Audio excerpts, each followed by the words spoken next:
Hello, greetings, and happy Wednesday. Boy, it's been an exciting week and a busy week. And we got a lot to discuss. But before we get into all the fun, please hit the like button. And if you haven't subscribed already, come on, guys, join the growing community. I'm very excited about this show. This week has been a breath of fresh air. Now, listen, yes, I know many people were looking forward to the interview with Jordan Starkman of RMRK, but sometimes things don't work out scheduling wise, but I will say this. I had a chance to talk with Jordan earlier, and we will be a go for next Wednesday. And I got to say, RMRK, it's a stock that I'm completely excited about. And if you haven't already, check out my interview with Professor Pierre Schenk. Click in the description or scroll up in the chat because I put that in there as well as a ton of other info. Seriously, look at the chat, look in the description. Everything I'm covering tonight is there for your clicking and viewing pleasure. So make sure you guys do your due diligence. And hey, you know what? I'm never going to be perfect on everything. So maybe I missed something that you want to bring to my attention. So please do so. I hope you guys are having a great day. And I am going to discuss RMRK a little later. For all of you tuning in, I hope you are having a wonderful day. Let's look in the chat, shall we? I already see like 4 comments. All right. Is it 4? And who do we have? We have Michael Singleton, Lisa Matthews, Rob Stolarchuk. And that name sounds like it would be like a Sabres hockey name because we're a lot of Chucks in one day. And we have Anthony DeVideo. Anthony, how you doing, man? How you doing? Good to have you guys. I like to ease in as people get the notifications to join live. But man, I am actually having a really good day. I just had a barbecue with the family. We did 4 racks of ribs and had all the fixings to go with it. So if I look a little fatigued, it's because I just stuffed my face with a rack of ribs. And they actually came out really, really nice. I have a Masterbuilt smoker. I know some of you will shame me for using electric, but you know what? I am really floored by the quality of food that the Masterbuilt electric smoker puts out. So, some of you could shame me for it. I got it. Some of my friends are like, you're not really smoking. You're not using charcoal, though I do sometimes. All right. So don't look too down on me for that. But they came out great. Justin Kenneth, my bro. What's up, dude? How are you doing? Jeff Moore, great to have you. And Michael Singleton, you're not perfect, but your hat is on backwards. Before the show, I go, is it a forward day or is it a backwards day? And it was a backwards day, totally. So I would like to introduce my co-host for today's live, a gentleman that you all know, a gentleman that likes to make birthday cake analogies.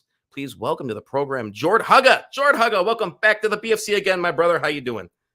I'm doing great, E-Rock. Thanks for having me back, and it's always nice to be back in the BFC. How are you doing? I'm doing good, man. I know you and I have been amped up. We've been pretty excited, and there's just a lot to be thankful for. And I know it sounds people are like we're in a recession, there's inflation. What are you talking about?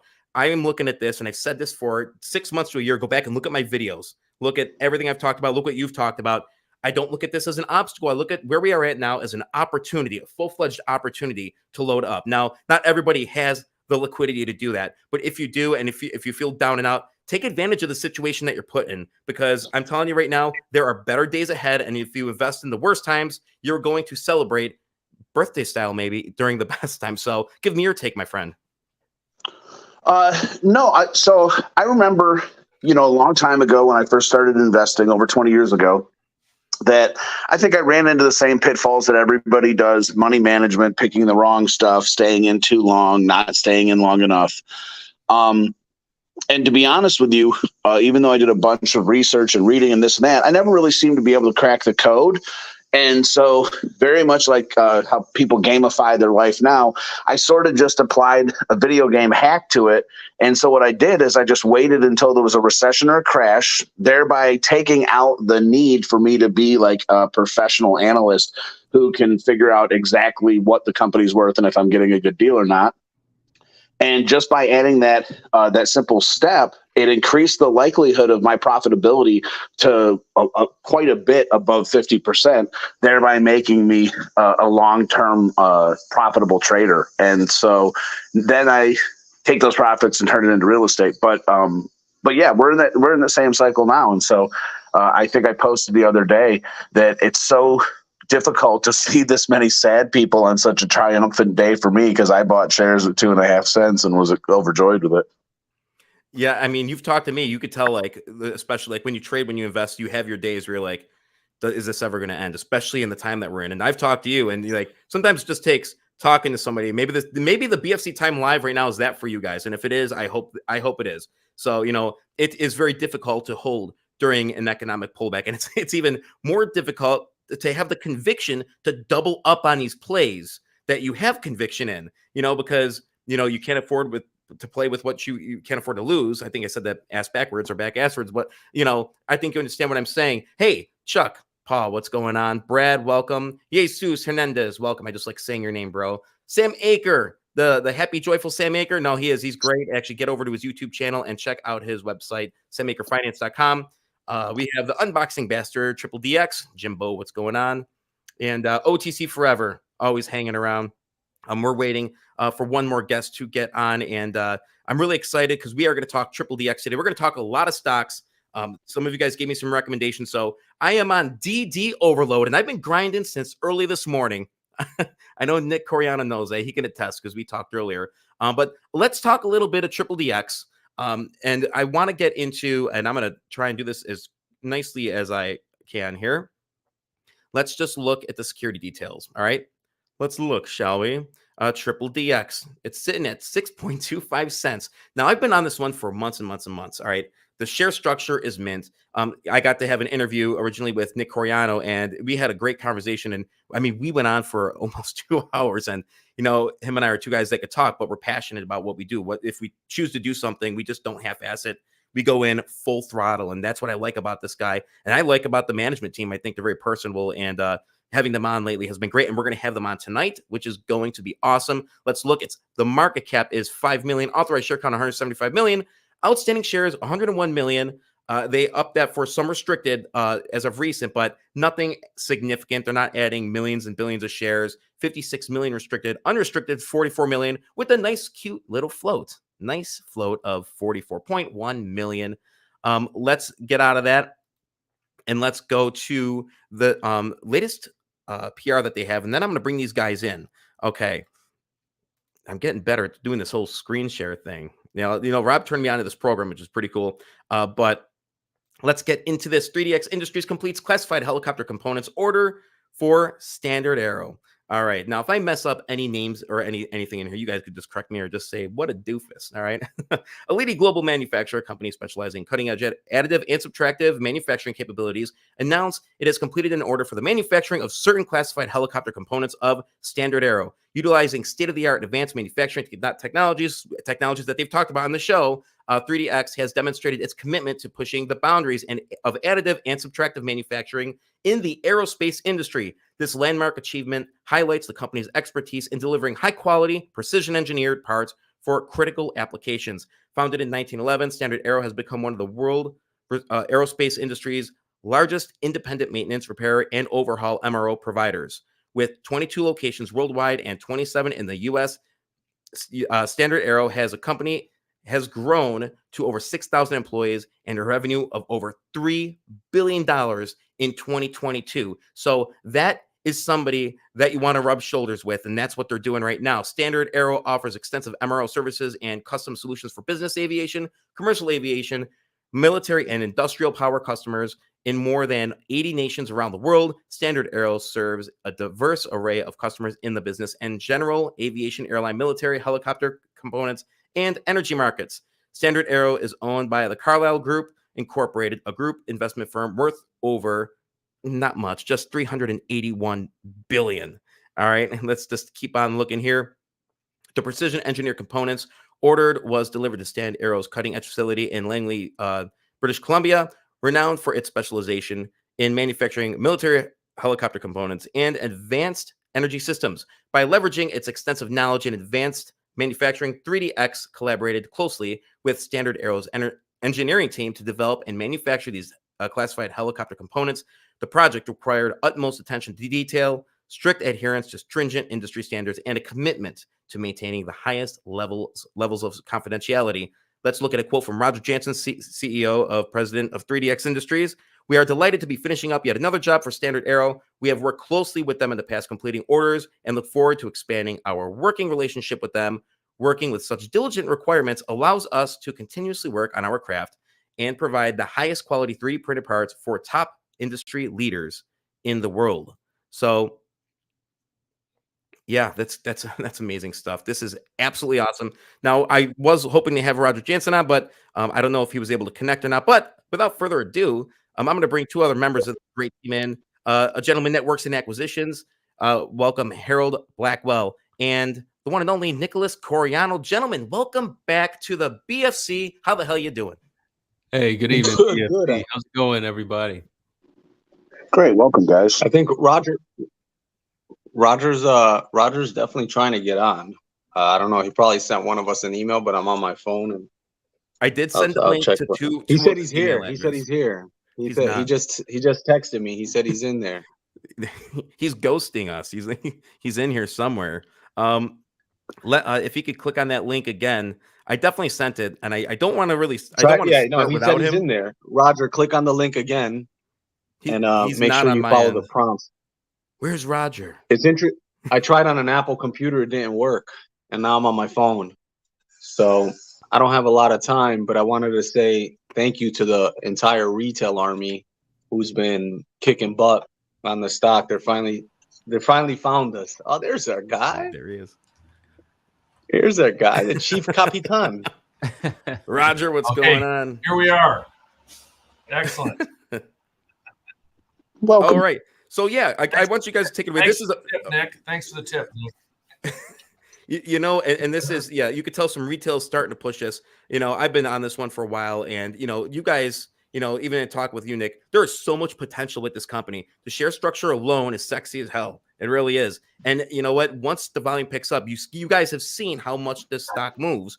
But I think that the beautiful thing about this, whether you know it's being shorted high in a day or whatever, when it has that volume, the company itself is doing things to increase revenues and increase their productivity. So that is catching the eyes of many, many people. So give us your thoughts on things as of recent, and whatever you guys could share, have at it. I heard you say. Yeah, I'll start off and then I'll go ahead. Go ahead, Roger. Okay. I wanted to thanks BFC, you guys putting this in together short notice. And obviously we see what's going on in the retail market. This is a team sport. Appreciate it. Thank you much, everybody. And I saw you just ran through the Standard Arrow. And I was going to say a couple things about Standard Arrow that a lot of people don't know. One, I've had a 20-year long relationship with that company. I've been with them for quite a while. And they actually are a certified Airbus helicopter repair station. And there's a lot of other things that we're working on that are in the works. But one thing they really do a lot of is those helicopters are very crucial for firefighting. And that's something that's a big deal right now. And I don't know if people realize their backlog, of course, because of that, is amazing. And they're a growing company and a fantastic company to work for. I just wanted to touch a little bit more with them on that. So go ahead, Nick. Yeah, no, I just wanted to say thanks for having us on. And you were saying a lot about the stock, but I always bring it back to the company. You know, I've been in finance for, over a decade, and in the OTC, it's a rare exception when you do find a real company. And I saw a lot of people on Twitter today talking about, let's start investing in real companies instead of these shell companies that they can, maneuver their stock. And look, if you're going to make money how you want to make money. But my take has always been invest in real companies that have real potential and, stick it out. So that's what I've done. And, Roger's been so connected in the manufacturing industry for so long that it's just a matter of time before this new technology takes off, because the technology is very new. So, I'm glad that retail's finding us. I love that, we put out enough content out there to show you guys we're a real business. Roger knows, when I met Roger, now it's going back on almost 3 years now, I was just happy to see a real company in the OTC.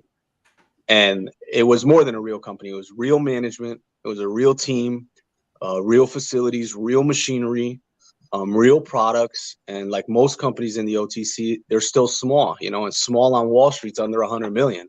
So, which means there's a lot of upside, which is what I loved about it, right? There's a lot of upside. So I'm just happy that today people found us. And, I'm glad that they're starting to dig into, our resumes and Roger's resume, because he's been in this industry for so long that, to his point, that Standard Arrow, relationship that Roger has, trust me, I'm sure if you pick his brain long enough, he can tell you 10 other companies that you'd be super impressed at and we always kind of downplay it because we're focused on, you know, the technology and building the business. But there's a lot underneath the blankets there of connections that, as we mature with this technology, you know, we'll take advantage of that. Well, there's a lot going on. Just a short note here. Last night I had a meeting with SME, which is Society of Manufacturing Engineers. But something that's I have their magazine. I have their magazine right here, guys. Right there. I met with the women in 3D printing that are the engineers at Blue Origin, and they are 3D printing crazy. And that organization is starting to grow, and I'm working on that. We're going to be involved with that, so stay tuned on that. But in the next few months, there's going to be some exciting stuff there with that. So that's awesome. Harold, thoughts? Well, George just disappeared for a second. You there, Harold? You there? Harold, you there? Harold might be flipping burgers. It's 8 o'clock at night over here. He might be making dinner on the grill. It's, you know what, we're getting a storm up here, so you know maybe there's something wrong with, you know, the internet connection on my end. But Harold, do I got you? All right. Well, either way, I did want to ask about. I did see the PR. I'm gonna just sort of guess on this based on when I read it. Now you're liquidating some of your subtractive machinery to gain some capital to use for some of these upcoming projects, correct? yeah, what we're doing is we're clearing up some floor space. You know, Okay. we had these hard metal machines. We've been using them for a long time. Okay, they service certain types of customers. And as we focus on more on additive, we need the floor space, and we need to expand on this 3D printing lab. And we've outgrown the part of the shop the lab's in, and we need more room. And some of these machines, we're not talking little machines. The one that's leaving in a week or two weighs 70,000 pounds, and the other two that just left are 18,000 pounds each. Not that they're just heavy. When a machine tool is that size, it takes up a lot of floor space, a lot of energy, and somebody's got to operate it. So no, we're excited to get rid of those and add some space and be able to recapitalize a little bit and focus on the print lab for sure. And if you haven't been to the facility, we haven't, you know, first of all, we have an open door policy. Shareholders, potential shareholders can always come by, see what's going on. But one of the machines that we got rid of is basically the size of a log cabin. I mean, this thing is not small. And our goal has always been, we've been 80% subtractive manufacturing, 20% additive. And our goal is to flip that. So we're the other way around, 20% subtractive manufacturing and 80% additive manufacturing. And in the manufacturing, that machine is even shipped to India, believe it or not. I mean, that's it's a great piece of equipment for the right guys, and it has a beautiful new home over there in India. I got to ask, so are you making room for new additive gear? Is that in the works right now? The short answer is yes. Okay. Yes. Yeah, don't give them too much. And you know, they said they have an Don't give open them door too much. policy. They have an open door policy. Don't go there and ask them why the share price is at 6 cents. All right. You know, why is the share price at 6 We cents? got a drill. We got a drill for you if you do that. Come in, I'll give you a broom. I'll give you a broom. Yeah. No, there are creepers out there. You know what? You know that. I mean, we've Hey, we don't listen. We don't mind the question. I mean, we joke, right? Please don't go to the shop and ask that question. But if you do have that question, you know, feel free to tag me on Twitter. You know, people that know me on Twitter know that I'm very easy to engage with. My phone number is right there. You can call my cell phone. I'll tell you exactly what I tell everybody else about the stock price. It's not us. It's you guys. Retail moves the stock price. We don't move the stock price, right? We would love to think we do, right? We would love to think, but you know, it's just by chance that, you know, retail jumps on it and buys and sells move that stock price. So it's in the hands of retail. So thank you for this week, guys. If you guys are listening, right? We had a great week. Yeah, so far. It was a breath of fresh air. Jory, do you have any thoughts? I don't know if Harold's back with us yet. Yeah, sorry about that. Oh, I he's back.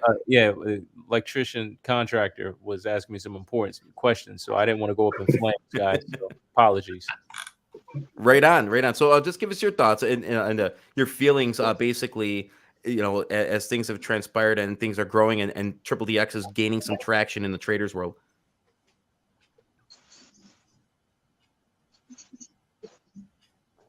Was that for me or was that for George? That was for you. Give me your thoughts. How do you feel? Sorry about that. Yeah, no, absolutely. So I'm just messing with you, but No, absolutely. So from my perspective, I honestly feel great with regard to the prospects of 3DX as we're heading in this critical juncture, right? Because of the fact that this is the time specifically of the point in the year where the government still has a lot of money on the books and money has to get deployed and allocated. And so there's a lot of opportunity that exists out here, whether it be relationships that we're trying to forge or relationships that we already have. So there's definitely opportunity for us to quote unquote get some money in the proverbial kitty.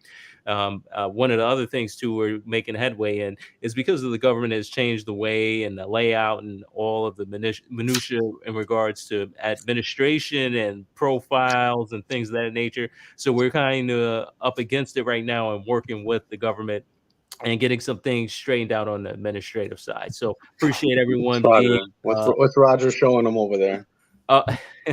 He's showing with the stuff that we're working on literally today. So, but with that said, though, so we've been engaging with the DLA or the Defense Logistics Agency on addressing some of these administrative changes, and so they've been very helpful up to a certain point. So it's just we're trying to get things situated and appreciate the patience that everyone's shown to us on Twitter and also in the market. Thank you so much. I love it.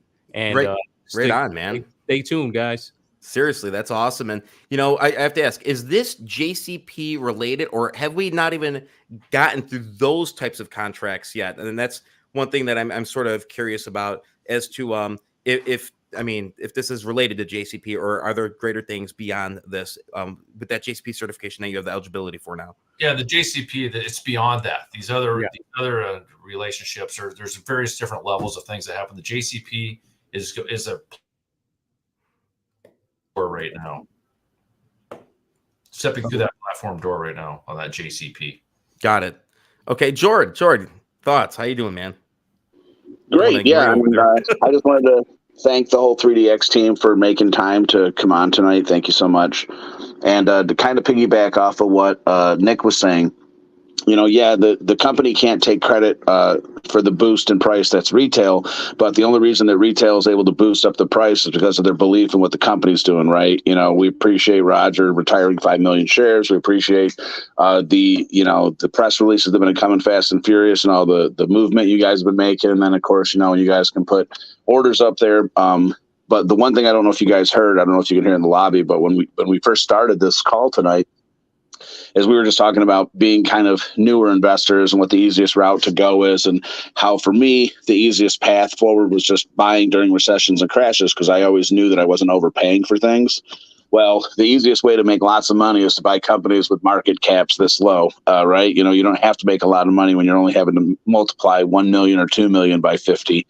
And so I just think that between the lower share count and then the very low market cap, it just makes it very, very attractive. Totally exciting. I want to give a shout out to some people here. Dino, what is up? D. Sheezer, my good friend. And Wayward Brad, what is up? Good to have you. Gary, hey, you're late, but you're here. Jord, you're here. Oh, wait, Jord. You're right there. Scott Smith, Jeff Moore, J7 Cars, Lisa Matthews, and Timothy Eaton. Great to have you guys on the BFC Live at 8 o'clock. So I know we lost Nick Coriano. I don't know if he's coming back. Did he just peace out? Did he? I know he's busy. But I don't want to hold you guys all night. Are there any just closing thoughts that you want to share with anybody right now? I know you guys are working hard. I know you have a lot going on. Anything you want to share? Yeah, I don't know. The manufacturing space is exciting right now. I was looking the other day, Lockheed Martin's a huge military defense contractor. There's a lot of important things with the craziness in the world going on.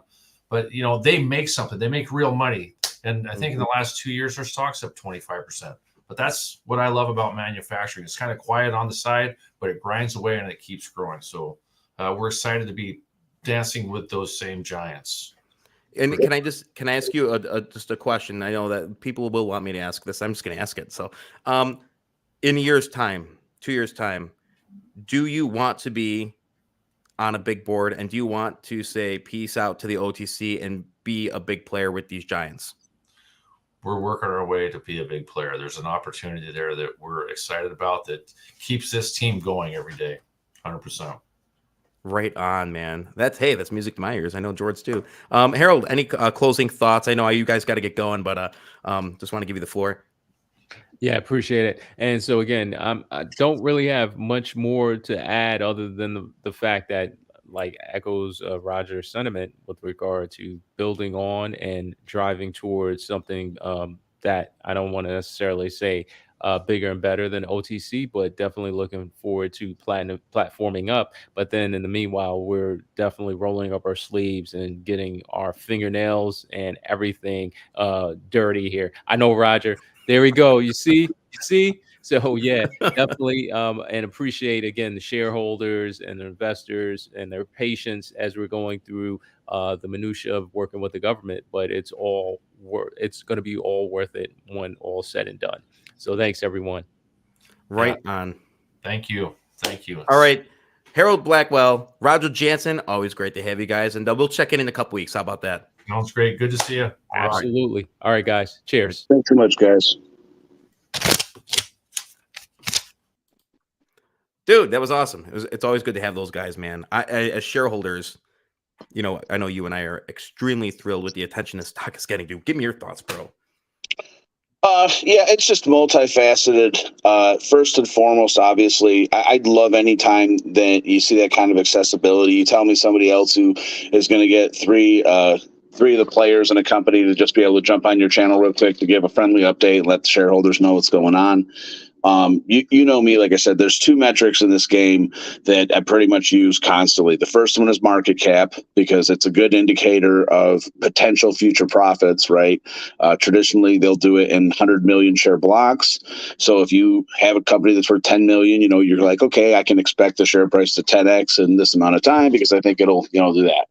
And then, of course, the second one is just what you're paying for, what the share price is. And so since those two are correlated, whenever you can get one being the better one, which is the lower price, it actually helps you with the other one. And so you can buy more shares, you pay less money, you make more money, you lower the market cap, and you can potentially make more money in the future. Yep. And I'll tell you right now, and I think we're at a special time in the OTC, and we're at a pivotal moment in the world of trading and investing where I think a lot of the stocks we're covering tonight are going to, and some we know are going to NASDAQ, are going to New York Stock Exchange American. You guys know who I'm talking about. And I think DX they do have that possibility to do that. And this is, like I said earlier, it's an opportunity. And so I'm just going to keep pounding the table on these. I know you're going to keep pounding the table. I mean, like, we talk about this often, and, you and I come from backgrounds of optimism when we look at a situation. We don't look at like, well, we can't do this or we can't do that. We look about what we are able to do and how we're able to capitalize on it. And you guys at home, all of you, think about how to succeed. And, I'm not joking when I say do the DD. You feel better when you read the materials. Even if, I read through some of these PRs. I'm like, I have no idea what this is. I have no idea what that is. I'll look it up. Or sometimes I don't. I get a little lazy about it. I mean, we all do that sometimes. But the truth is like, you feel better when you actually do the due diligence, when you look at the charts, when you look at the PRs, when you go on LinkedIn and look up the profiles of people. And, if you have a CEO, that is blank and you can't find them anywhere, that may be a red flag if they're not responding to emails, if they're not returning calls, or not doing any of these things. So the challenge is to find the companies that are doing these things and finding the companies that are growing in an economic pullback in these harsh economic conditions that we have and the global sentiment that we're feeling right now and that's happening right now. The fact that a lot of these companies are building, they're expanding and growing, a stronger market's going to be more favorable to those companies in the long term. That's the way it works. And so I don't know how. Can you give me an analogy? Did you give me a Mike Tyson analogy earlier? What was it? I think. Well, no, I mean, yeah. So the one what it reminds me of is, and of course I wasn't able to go to the 3DX annual shareholders meeting. I was really upset about it. I hurt my knee really bad, and there was just no way I was going to be able to drive 10 hours in one day to go do it. Dude, you were laid up bad, man. You were in bad pain. I could just hear it in your voice, dude. No, I was still good. Seriously. No, I feel a lot better now. But I was gonna go in spite of that, and common sense kind of prevailed, and I just couldn't take the risk of like hurting my knee more, and I knew it needed to heal. But one of the things that we were able to do is when you're at the annual shareholders meeting, and of course I'm taking the long way to answer your question, but you you take the trick is you have to continue to do both things. Within the moment is when you have to decide whether you want to buy or sell something, but the plan should be on a much larger, broader, zoomed out scale. And so I think it's very helpful and very important for people to have these slides. If you look at, and I'd like to use 3DX, but I don't have their slides, having not been at their show. If you look at ILIS and you look at what they planned on doing and when they plan on doing what quarter, and of course, they told us all this at the shareholders meeting in January, February. And so when you look at it, they're pretty much within a month or two here, there, they're pretty much nailing what they said they were going to nail. And so I think what happens is that people, conflate the share price or the quality of the company. And as the share price goes down, they just look into the void for problems where they don't exist. And of course, as soon as the first person with any kind of authority says something and says, oh, this and that, and everybody just piles on, acting like the first acknowledgement was in fact proof. And yet the same could be said for our eternal optimism, is that everything can't be bright and rosy either when the share price keeps going down and this and that. And I think there's something to be said for tempering that and that. I mean, I'm not going to, but I think that there's something to be said for that. And so, I think that's the important thing, is that what is verifiable? What can you prove? What are they actually doing? And in the case of 3DX, they just keep making all the right moves. They keep moving forward, upwards and onwards. When the company shows themselves to be, basically aligned with shareholders. And Roger did that for me the moment he retired 5 million shares and a share structure that's less bloated than probably anything that anyone else that watches this video is even in. He did not have to do that. He didn't have to do that. Absolutely, and not even close to did not have to do that. And again, I think it sends a really strong signal of where they're at, because if your company's going to be worth a bunch of money in the future, and you're going up, like we heard that great Brett Rosen story. The guy made so much money, he just let the company keep 14 million company. I don't want you to go under so that I can have an extra 14 million. You already gave me 80 million. Don't worry about it. And again, you don't know any future price targets. I'm not saying that that's what's going to happen here, but the thing is that when the market caps are this low and you're able to buy shares very cheap, there you go Freddie. Then all of a sudden, boom, great things can happen. And of course, they've got a long way to go and a lot more, orders to get. But I think it bodes very well for what they have been doing and what they will continue to do. Right on. And Timothy, Barry the Great, Doug, and Freddie, welcome to the BFC Live. All right, so let's get into some due diligence. I mean, we have a ton of stocks to cover, and so it's nice to have you here. Let me know in the comments section if you think George should just be a regular co-host on the Wednesday Live. I'd love to have you. It'd be great to get you and Sam Aker regularly. And hey, you know what? By the way. Until I go back to work, that's a deal. But when I go back to work, unfortunately, they own me, so I do have to do what they pay me to do. Hey, we're grabbing wings in a couple weeks anyway, so that's going to be awesome. I get to sit down with you and RLX. Last time we did that was in January in Miami. So man, I'm excited. I'm excited to sit with you guys, in the flesh and just sort of like, have some wings and talk shop. It's going to be great. We have tons to cover tonight, and I'm going to try and bang through as much of this as possible, guys. This is Wednesday is a meaty show, and so this is what I'm in for the long haul. So let's talk about where are we at.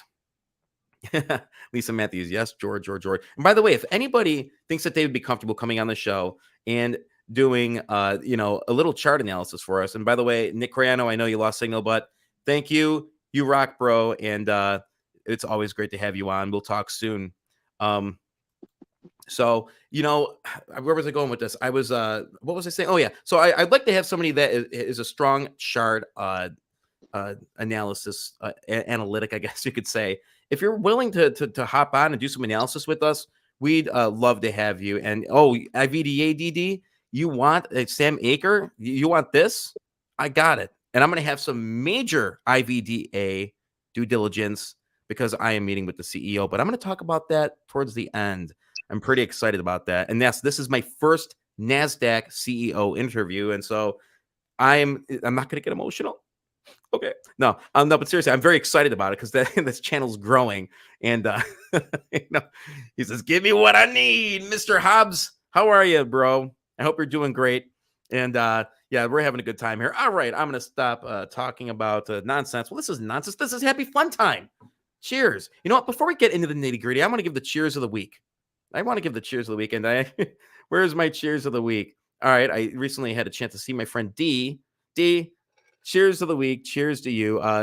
Longtime friend. We finally got a chance to latch up, and we haven't actually hung out a lot, but it was actually cool hanging out at her son's graduation party. So I just want to say shout out to you, D. Awesome person. And I look forward to having a drink with you in the next couple weeks before summer's over. We can't do one of these things. We can't do one of these things where we say, oh, yeah, we're going to hang out. Oh, we're going to hang out. People do that all the time. No, we're going to hang out. Just like Jord, Arlex, and I are going to grab wings because we're going to do it. That's what's going to happen, right? So cheers to you, D, and thanks for being a great friend. Yes. Sláinte. Yeah. All right. Let's get into RMRK. And I want to go over some things here. All right. Let's look at the security details. It's sitting at 0008. There's some exciting things happening. There's excitement building behind this one. This is one I'm in long term, and I think that this thing's gonna really blow the penny mark easy with what they have going on. And so they have about 3 billion authorized shares, and they're nearing up, closing that out. Their outstanding share count is 2.8 billion. And the restricted is 348 million. So, the float is not a DDEX float. And so I'm inquiring whether or not, they're going to actually do a buyback. That is one thing that I've been scratching my brain about. There's been some grumblings that perhaps that might be what they want to do, because they said that they weren't going to do a reverse split. Adding the new acquisition, they're not going to be adding more shares for that. And they're not going to be doing heavy dilution. So that is interesting. I find very, very interesting. And let's take a look at their most recent PR. Bloop. And RMRK Gold Corp update on agreement to acquire Blue Nutric. All right. Let's take a look. There's one thing in particular I wanted to go through here. It talks about basically how they're acquiring 100%, and it's going to issue a certain amount of preferred B shares to get Blue Nutric. But where was it here? Oh, man. Okay. During the coming weeks, the company's articles of incorporation shall be amended to change the name from RMRK Gold Corp. So they're changing the name to Blue Nutric. Furthermore, the company is announcing that Blue Nutric has appointed Professor Pierre Schenck as a member of the board of Blue Nutric. And we are going to I'm going to show you guys who Professor Pierre Schenck is if you have not watched my interview with him. So I have a clip for you guys. Professor Schenck's work includes the successful and innovative development of fertilizers in the form of new probiotics for the agricultural sector. These new probiotics will have the ability to increase the speed at which agriculture commodities grow, which will aid in supplying the growing demand of these commodities efficiently and effectively. Due to the Russian-Ukraine conflict, we are seeing a shortage of fertilizers and wheat production, which is why the probiotics are essential in overcoming situations where the supply chain is disrupted. In addition, Professor Schenck has developed new disease-resistant plants and algae for food, feed, and biofuel with more than 180 papers published and 7 patents. This guy is not messing around.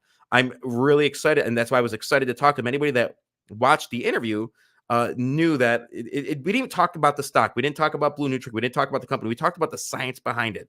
This isn't some schlep that's off the street that they're putting on the board. This is a guy with one of the top universities in the world, that was with one of the top universities in the world, University of Queensland in Australia, and he knows his stuff. And the fact that his name is associated with this is absolutely huge. So this is one I think that a lot of us have done some digging on, and I look forward. Like I said, Jordan and I, we just couldn't do it today. It didn't work out, but we plan on meeting next Wednesday, and it's going to be an awesome interview. I have tons of questions for him, a lot of questions. Jordan, you're more than welcome to join me for that as well.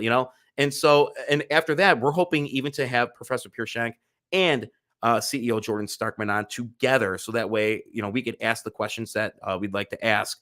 And so let's go into just a clip so that way you guys get an idea, if you haven't seen this already, who Professor Pierre Schenck is. And let's just take a quick look here. Bloop, bloop, bloop. All right, get your popcorn out, kids. Professor Pierre Schenck, welcome to the BFC. How you doing? Yes, thank you very much, Eric. Very good.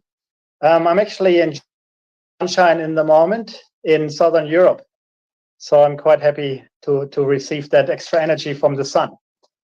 And so you asked me initially about to talk a little bit about my background. So I'm a scientist, just to put in a few words. I'm a scientist, and I've been passionate about addressing some of the issues in this world. And I realized that if you want to make a difference, you can either have a lot of money, or you can maybe, you can have a lot of money, or you can be a politician.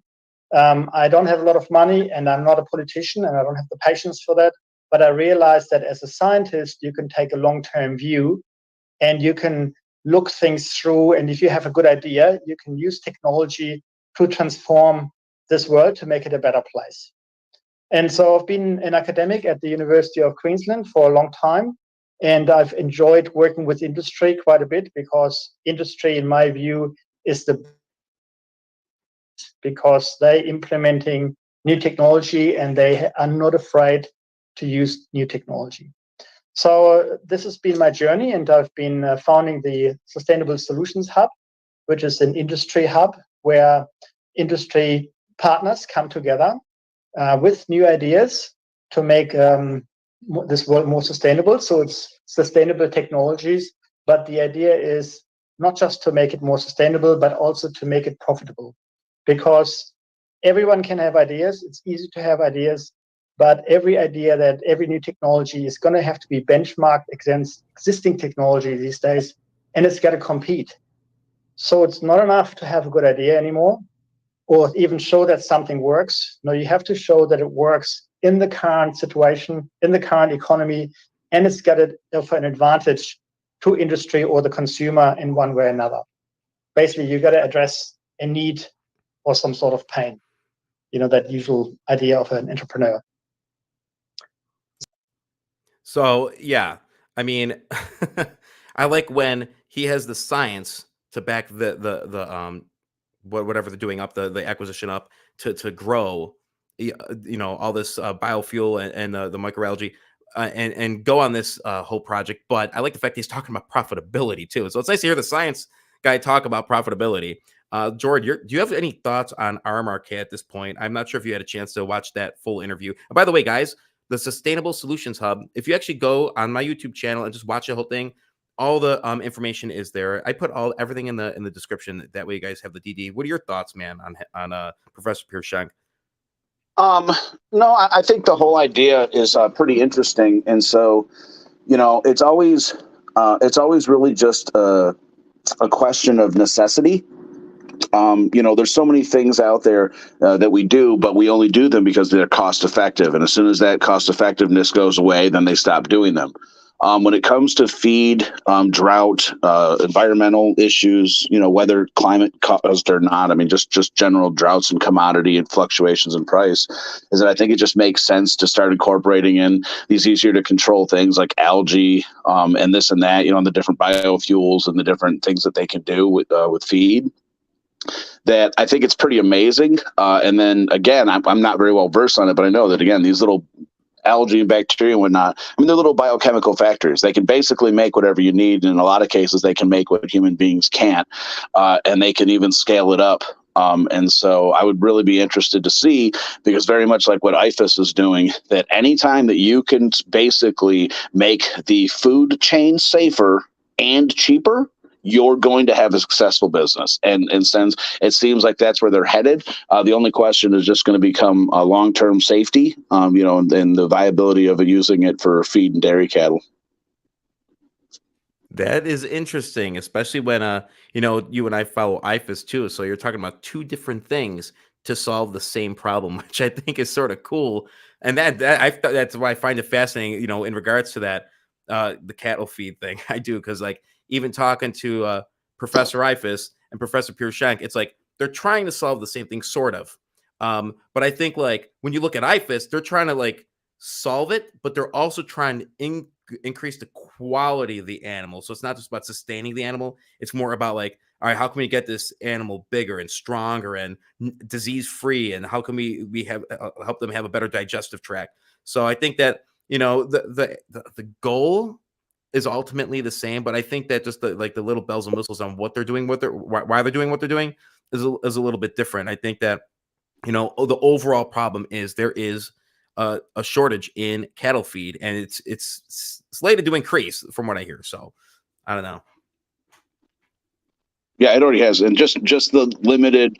I'm actually currently not at work, but I'm usually always on farms, and so you constantly hear the farmers talking about how the price of hay has gone up 200-300%.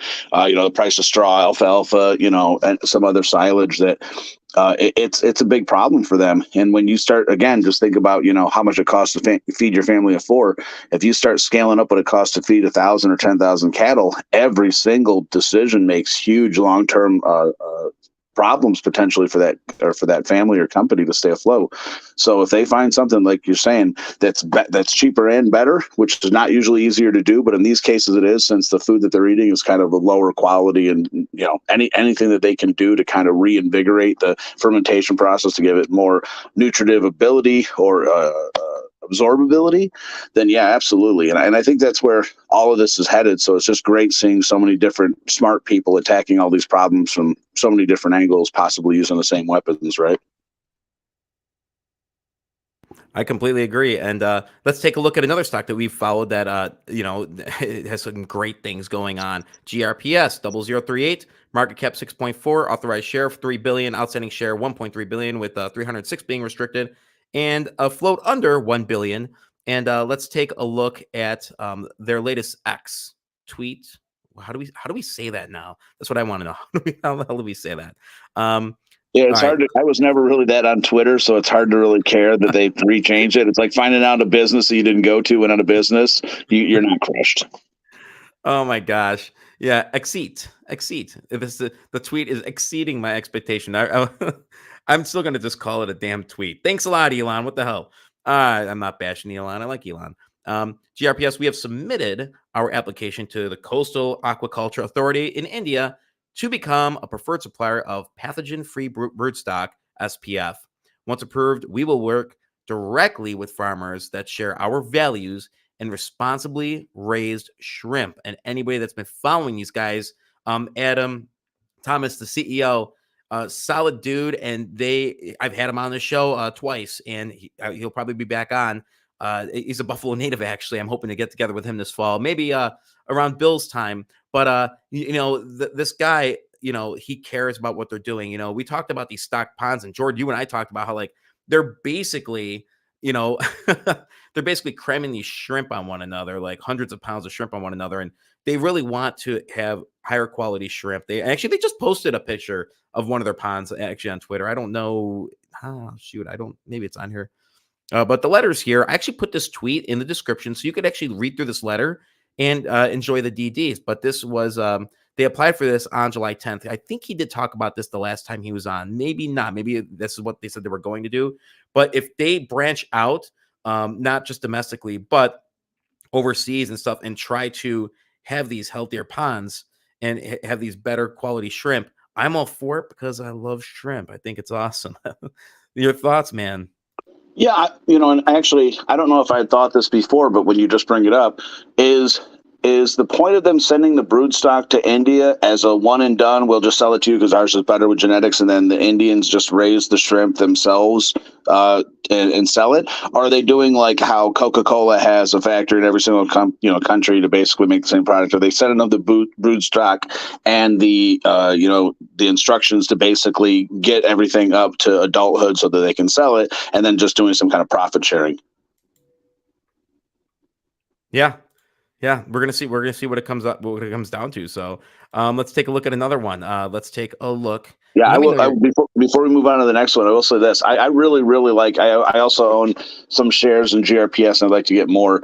That I really, really like the company because, again, I think it's right on the cusp of doing some great things. Right? They've been putting this together for a couple of years. They've got the experts in the field for genetics and for shrimp. I believe his background was in banking, so they seem to have it pretty locked up there. They're right on the cusp now of doing like their first 1 million pounds of harvest, and that. So it's like, I'm pretty excited to keep watching that one closely. I think it won't be long before you see a breakout there too. Yeah, right on. Look at this. Sam Aker. Texas is a long way to drive from to watch the Bills lose. Oh, Sam, brutal. Shut up. Accurate, but brutal. Hey, you know what? The 4 or 5 years ago, I would have said that would have been pretty funny, actually. And hey, Lisa, don't encourage him. My gosh, you guys are animals. You're savages. Oh man, I love when he razzes in the comments section. Let's get to one of our hottest stocks. This is one of the hottest stocks here. We got RITE. RITE. Now, this one is one of my lotto plays, and I might double up on this if the opportunity presents itself. I may grab 3 or 4 just for the hell of it. I have a million shares of it. This is a lotto play. But this is the teasing that I don't like when it comes to some of these companies. And there's a lot of people that have been behind RITE for a long time that have been supportive of them. And I think that, you know, it's just sort of they're screwing with their mind by putting out like certain tweets, like something like this. You know, when you add something like this, and, you know, trust me, I know these companies do it. And sometimes, you know, they do it and then they don't intend to do it and things get delayed. I mean, look, I was supposed to have an interview today. Things get delayed. The schedules clash. I mean, that just happens. But, you know, 2 weeks ago, you know, they put out, we would like to thank everyone for their patience. We will be making announcements very soon. My favorite word in the OTC, soon, because what the hell does that mean? I've been doing this 2 years and I still don't know. And we'll be updating you regularly from now on. And that's been it. So, you know, it's things like that. And I'm not, you know, if you own that stock, I'm not trashing that stock, but I could see, like, if you own it and you were all in on it and then you get that and then you're like, son of a bitch, you know what I mean? Because it's like, all right, what's going on here? You know, I do like companies that communicate, but not uselessly. So hopefully they have something going on. I have reached out to them, by the way. I've sent them emails. I've called them. I've heard nothing back.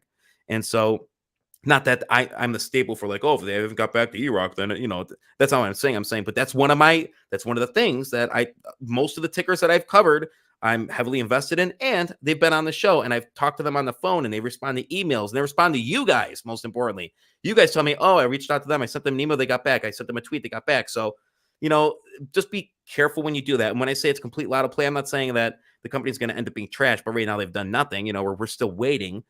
So, but we'll see what happens. When I say it's a lot of play, it means it's a risk play. It's a gamble, and there's nothing that I see in conviction with it. Like, oh my God, I gotta buy this company. You know, it's not a triple DX. It's not an ILIS. It's not a CGRA. It's not somebody that a company that's communicating tenfold. You know what I mean? And, you know, so I don't know. Your thoughts? Do you have any thoughts on RT? No, you know, I don't within the company itself, because I don't actually know anything about them. I don't really branch out too much, being that, like, when there's a really good deal and something that I know, I tend to just push all my money towards that because I feel like I have the best chance. I think that some people mistakenly think that they have a better chance of making money if they separate their money into a whole bunch of different piles, where I would argue that you're just actually losing your money in a bunch of different piles. You want to just pick the one good company that's really going to do some stuff. But what I did find striking about it is that it was a good example of what we were talking about before with those external factors outside of your control, right? Like, if you do mining and fuel costs go up 600%, it can literally shut down the effectiveness of your company. You might actually not even be able to work in certain areas just because of that one factor outside of your control. And so one of the things that I really like about a lot of these companies is not just asking what they're going to do, which of course is useful and helpful and transformative and going to make a lot of money, but also how they plan on protecting themselves from competitors and other people trying to usurp them from the throne. Right on, dude. Well put. Well said. I agree with that. You know, and hey, I want to say, Rob just wanted to stop by and say hi. Producer Rob, awesome. And he does say, howdy, y'all. Rob, great to have you. And I'm glad you were able to stop by. You know, he's on vacay. Enjoy yourself, my friend. And hear what Chuck say. He goes, right. RIT, give us even the smallest bone to chew on once in a while, even if it's a chicken bone. You know, and it's sort of like it screws with your mind. And you know what? Like I said, I'm not bashing. I'm just saying I empathize, you know, with the shareholders. Like, you may have bought into this and you like say, yeah, I'm gonna invest money in this. And then you get tagged along. You know, they put in a tweet out, I think it was like 6 months ago, and then been silent. You know, you could look at a company like CYBL, there's silence. I think there's a reason why there's silence there, because before then they weren't silent. And I'll get my thoughts on that in a second. But so yeah, that's interesting stuff, you know. But let's keep it moving here. There's more to discuss. And if you guys, you know, if you ever have like questions, I actually have a an investment opportunity that I want to talk about later that I'm going to open up to you guys. And we'll talk about that then. But if you have any recommendations or stock recommendations, like I'm going to cover VAPR in a second. That was a recommendation, and I'm hoping to connect with management there too. But you know what? Look and sift through these solid companies that you know are real, that you know they have assets, you know that they have a roadmap to their success, or products or contracts, or they have a website or a facility that you could actually go to. Like, look at Triple DX. Just don't go and ask the share price, but hey, they have a real facility that they have an open door policy for. A lot of companies do. Let's take a look at one I'm invested in, CGRA. Under a penny. I also have this one. This to me is a perfect example of like the classic misdirection in Magic, where they're like, look at this hand, and they're actually doing something with this other hand. This is a classic case of that financially, where nobody's paying attention to CGRA right now. So you'll actually see the price actually pulling back a little bit. It's not to say that there's anything wrong with it. Again, it's just there's nobody really paying attention. There's all these other things going on with making bigger moves. And then I just keep silently acquiring everything under a penny. Yeah, I think I have 54,000 shares, which is a decent amount, to start. It's a starter position. And if I have my plan. But if I had more money, if I had more liquidity, if I had more to lose, I would definitely be gobbling this up. I think this is a complete steal down here. I truly do. For, they have the 2 billion authorized, outstanding share count of half a billion, not as many restricted. I reach out to Nick Link because I'm looking. I look to private invest now. I do, and a lot of you guys in the chat section, you're a part of the BFC investment group. And I'm not saying that that's always the way to go. I buy open market too. Don't get me wrong. But this would be a company in which I would want to invest privately. One, because I do believe in the Nick Link connection. I really don't think at the end of the day he's going to attach himself to dog shit. We're going to talk about DRCR in a second. He's attached himself to that low share price, completely undervalued. It's insane how undervalued DRCR is. I'm glad to see that the share price bounce back, but with CGRA, I definitely I'd love to do a private placement with them if I had the opportunity to. But I'm still going to buy because I still think this is a bargain down here. I do. I think that when the economy returns, it's going to treat this one rather well. And you're going to have a lot of those sellers from when it went up to 10 cents. I bought it 5, I bought it 4, and I bought it 2. Let's take a look at just one of their most recent PRs. I'm not going to go into all this, but I do want to share that, they're talking about the lithium mining and all that stuff in Tanzania. Am I saying that right? Hambola. Yeah, Tanzania. But basically, I highlighted this here. Basically, it presents a comprehensive account of the mining licenses secured, encompassing 17 prospecting licenses and a total of 37 primary mining licenses. So, we're going to learn more about this. And I just want to go to these quotes from Mitchell Smith, the new CEO of Seagrowth Capital, as well as the chairman, Nick Link. The preliminary findings, this is Mitchell Smith. The preliminary findings from our exploration efforts are extremely encouraging. The high-grade mineralization and multiple pegmatite occurrences demonstrate the substantial potential for significant lithium resources in the region. This confirms our long-held belief in the potential of our lithium tenements, and we are extremely excited about the future prospects and the value this holds for our committed shareholders. And Nick Link states, the presence of significant lithium mineralization underscores the value of our investment and the potential it holds for our shareholders. We are actively working on a more comprehensive report that will offer more detailed geological surveys and that will provide a comprehensive analysis of the lithium mineralization potential in that project area. This upcoming report will provide stakeholders with a deeper understanding of the significant lithium resources, along with the opportunities they undeniably represent. And I'll tell you right now, one of the reasons I was very happy with CGRA was the fact that they were in the sports technology sector, and I was happy about this, where they just put this out. And look, I did an unboxing of Savage Barbell's shirt, and it's awesome. It's one of my favorite shirts. Still wear it. I know I did the IGPK the Mean Gene t-shirt today, but I will be hopefully getting. And by the way, Savage Barbell still does not have those extra large hoodies, but they did put out a rather interesting tweet. Let's take a look at this. Savage update. We are fine. Which shirt do you like better? It depends on the mood. Okay. All right. Hang on. Is it comparing hoodies to t-shirts? It is. All right. I'll say like this. This is warmer. All right. I do like this, like if it's a fall day, if it's like 50, 60 degrees, the quality is great. The embroidery, that it's not even embroidery. I don't even know what the hell it is. All I know is that there's no fade on it. This is a great shirt.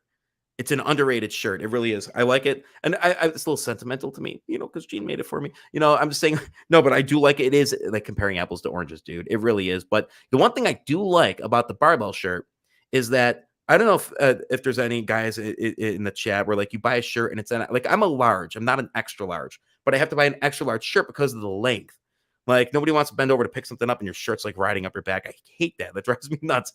That shirt did not have that. And actually it was a nice fitted shirt, but it was loose where it needed to be. I know there's a lot of shirt companies out there now that, they have that like perfect fit size, but I do like a good t-shirt. And this, like I said, I like this for what it is. And I like it on warmer days, or cooler days, I should say. But yeah, I don't know if I had I don't know today, what would I have worn outside? Savage barbell. Totally. Inside, it's nice and cool. I have the AC cranking because believe it or not, it's actually really hot in Buffalo right now today. Warmer, very warm. And so I'm like, I got the AC going. I'm going to wear the BFC, a half zip. So long story short, apples to oranges. How about that? But let's look at this Savage update. We are in final contract negotiation with a major UK online supplier. We will bring forth details once finalized. This is in addition to positive ongoing discussions with major UK retail suppliers previously mentioned. This is, guys, this is a real company. They're doing real things. And I know because I ordered the shirt and I got it within like 2 days of having it done. And I don't know. I'm pretty excited. The fact that I can order, and I will order again. Totally will. But and I think a lot of them not having those extra larges, maybe because they're restructuring or doing whatever they have to do. Maybe they're looking at different suppliers. Maybe they're looking to maximize profits. There's a million ideas, but I do wish that I hope they have Mitchell Smith. I reached out to him on LinkedIn. He said he'd be willing to come on. So I'm hoping to have him on just to talk a little shop. And Mitch, if you're watching this, congratulations on your position of CEO, and you're welcome to come on the BFC. And so. Hey, yeah, Rickers, what's up? Sorry, go ahead. We should get some of those T-shirts and or shirts in general and just give them away as prizes or whatever on your channel, just for people, because I know I'm very curious to see what they're like. Dude, you should do it, man. You should. I'm in. Hey, and the other thing I was going to say with CGRA that I think is helpful too is, the best time to buy is when everybody's scared. Well, I would argue that the second best time to buy is when everybody doesn't know anything, right? Like when there's confusion. Not the same as scared, but but the thing is, they're making some alterations. They're like, oh, we're pivoting, we're doing this. Oh, it looks like maybe they're just chasing the buzzword plays, like, oh, they're going into mining or something having to do, with cryptocurrency.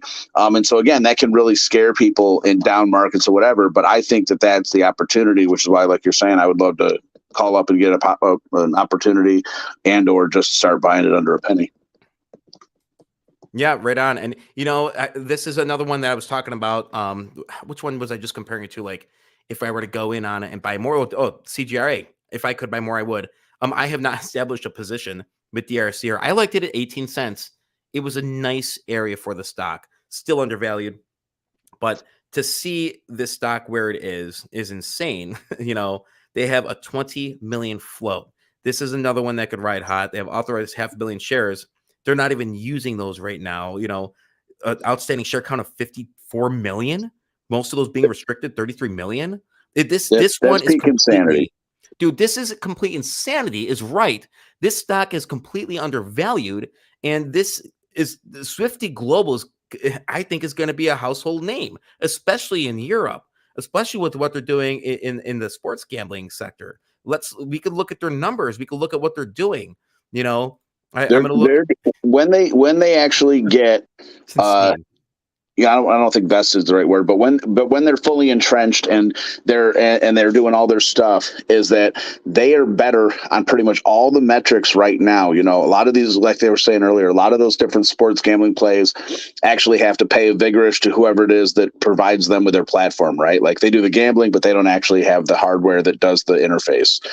Then there's other ones that are doing this or doing that don't have the right share structure, that don't have this and that. And when you look at what DRCR is doing with their share structure, the the profitability and all the rest of it. Mind you, the smallest fish in the pond right now is that it really looks like it could do some amazing stuff. And I do not for the life of me understand how anything could be trading for pretty close to its monthly revenues. Monthly, yeah, dude, it's crazy. Swifty Global accelerates growth following strong performance in first full year of operations. All right, I thought I highlighted some stuff, but I must not have. So, basically, let's just take a look at this little ditty right here. In only its first 12 months of trading, Swifty has already delivered $68 million in revenue and profitable cash flow. The company is in a strong position as it prepares for an exciting phase of territorial expansion and new technology launches. And they've discussed this in previous PRs. And, it's just unbelievable. Like I said, completely undervalued. One of my regrets is not waking my ass up early. And I grabbed breakfast instead of going to the DRCR shareholder meeting. Shame on me. I should have got my ass there, and bigger regret. But hey, hindsight 2020. That's just it. But yeah, I'm rooting for these guys, and I eventually am going to take a position in this. Swifty aims to complete its name and ticker change with FINRA as soon as possible. Due to challenges regarding historical company records from previous management of the company, this application has been delayed while the company goes through the administrative processes are needed for the application. Listen, just so you guys know, I'm involved in helping launch some companies onto the OTC, and I'm, involved in conversations with acquiring shell companies and looking for the perfect shell. A lot of these things come up when you do your due diligence, when you're looking for a shell. And so there may have been a note, there may have been something that was not cool that might have happened and that was missed when the shell was acquired. And so, like, for me, being new to this and working with the teams that I'm working with now, we try to be as careful as we can when we look through all these shell companies. And you really just got to surround yourself with smart people. I'm talking to one gentleman. I won't name him yet, but hopefully he'll have a chance to come on and share some of the knowledge with you. But he knows what he's doing. It's like there could be all these little things hidden that somebody who buys a ticker and purchases a ticker and pays that couple $100,000 to become a publicly traded company, they have no idea about. And then when they do something like this, it bites them in the ass. So, oh, bloop, here it is. So, I trust the management here, and this might have been one of those situations where they're dealing with the mistake of a prior administration, prior management. So, there's a lot to be said about that. And I can't wait to share with you. And I know, George, you're with me. You're on my BFC investing team. We have a lot to be excited. And in the next couple months, we can't wait to share a lot of this stuff with you because, we're just learning. I have this new phrase, and I want you to remember this. If you can't beat them, join them, then beat them. That's just how it works. You got to fully engage. You got to fully submerge yourself in what you're trying to succeed at. I don't know. Could you agree with that, George? No, I agree with that. But again, it's funny how some of those things that you don't necessarily initially mean to do on purpose can lead you to understanding things that you just would not have expected. So because of the advent of all these different trading platforms, I did what I think a lot of people did, and I signed up for a bunch of them. And at one point, I signed up for, let's say it was 6 different stocks, Microsoft, Google, and a couple other ones. Now, unbeknownst to me, because I have a bunch of brokerages and I just wasn't paying attention to it, I had basically kind of sold off everything but maybe like one share and a fractional part of the share. And so these shares have been sitting in there for 2 years. And because 2 years is not traditionally a very long period of time, but because it encompassed the COVID downfall here, it had actually kind of encapsulated 2 different little recessions or 2 major pullbacks in a very short period of time, right? So you go and you look at this, and even though we're currently in the second recession in 2 years, everything that I bought was still up between 60 and 90%. And you're like, wait, for 2 years, that's still really good anyways. And then if you just extrapolate out 2 years from now, it's going to be 200-300% when everything recovers and the market goes bull. And of course, this might be a more difficult recession, being that they printed a lot of money and there's bigger issues. But I guess my point is that I'm bullish on society existing and continuing to grow, if not that it's going to happen in the next 6 to 8 weeks. Dude, right on, man. I agree. I agree with you because you make the most. You make the sense. You make the most sense out of most people that I talk to about this stuff. And you're now. Sometimes you lose me in your analogies, but he's saving the birthday cake rant for this next stock here. Come on, guys, let's get into this one. This is my favorite. You know it. IFIS. No, I'm just kidding. I do like IFIS though. ILIS. Let's talk ILIS. Let's look at these security details. 2.3 cents. Market cap of 36 million. Authorized share count 2 billion. Outstanding share count of 1.4 billion. And listen, this has barely changed in the 2 years that I've owned the stock, and all that they're adding and all that they're, oh God, we're going to talk about this in a second, and hopefully, Jordan has some birthday cake analogies for us. But I mean, yeah, it's a high float, but the fact that they've maintained the share structure and figured out a way to do spin-offs and get controlling blocks of other companies and really expand on their 4 different, not subsidiaries, but they're 4 different divisions. I think it's smart. And I think that this long-term unconventional game, outside the box game to get ILIS to a big board, I think it's going to knock the socks off of people, and all the people that are like dogging on these guys right now, they're going to get left in the dust and they're going to chase it, or they're just going to be sour for the rest of their life. That's, but yes, there's a big retracement in the stock, but you have to be headstrong on this. I talked to a gentleman the other day, and I'll just say that he's a follower. I'm not going to say his name just because, I know he's a follower. He might be watching now. He bought ILIS when it was 40 cents. All right. I've looked at his tweets. I've looked at his stuff. This guy isn't bashing. Do you know what his average is today, Jordan? No. 4 cents. 4 cents. 4 cents. He started at 40 cents, and that's called balls of steel. That's called conviction. When this dog has 400,000 shares of 4 cents, when he started at 40 cents, that says, 1, he believes in the company. That says, 2, he's a little bit crazy. But man, that is amazing. And shout out to you. You know who you are. And, you could let me know next time if I'm allowed to say your name. I want to be respectful, but that's balls of steel. And that's awesome. And that shows conviction.